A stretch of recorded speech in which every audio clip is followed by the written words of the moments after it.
Hi, this rounds out the index of super loser customers, or the 1% that are killing us, 20% of our profits. And the two remaining categories are retail store customers, and there are not actually a lot of viable retail store distributors out there. There's been so much that's been consolidated away by the big box stores, and they backward integrate and so forth. But there are some stories. There's one story of a big chain where a distributor, building material chain, where a distributor actually came up with a pretty effective win-win fill-in program. But then a change of top-down policy, they started to become very aggressive at cherry picking and then systematically abusing discounts off of invoices for 23 random different reasons to take an extra 3%.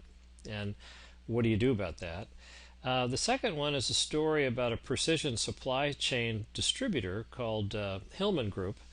Two brothers back in 1964 said, wait a minute, if I walk into a hardware store and I just want to buy one washer, how does the hardware wholesaler who's selling the hardware store do that on an efficient basis? They kind of don't.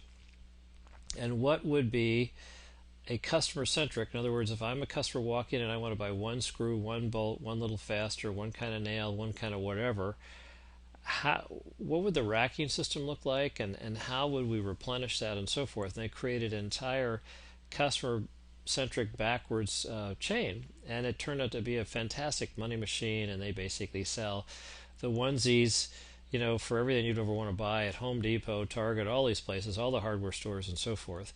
Well, it's really, in a sense, like a custom spice rack that we visited earlier on with that plumbing contractor. So if we understand what Hillman Group has done, we can actually do that ourselves in little pocket carve-outs for some of the kinds of customers we sell. Um, then there are other specialty wholesalers that go after specialty retailers. Um, but if you go after somebody, for example, if you're an art material supply distributor and you go after an art store, that's great. You're selling 80, 90, 115% of what they sell.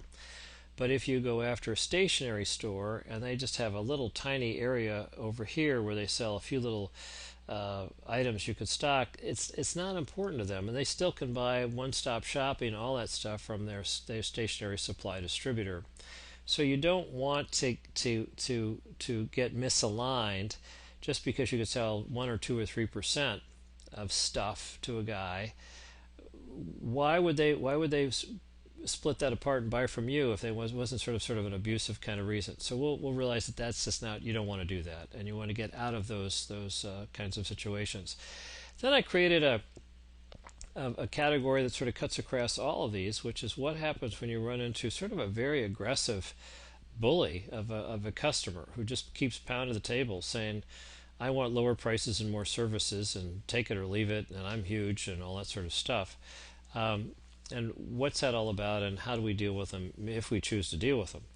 And then after this category of customers, there'll be yet another category, which are target account selling. But right now, we're going to go through a series of case studies on super losers and how to turn super losers into win-win accounts and get a bigger share of their business.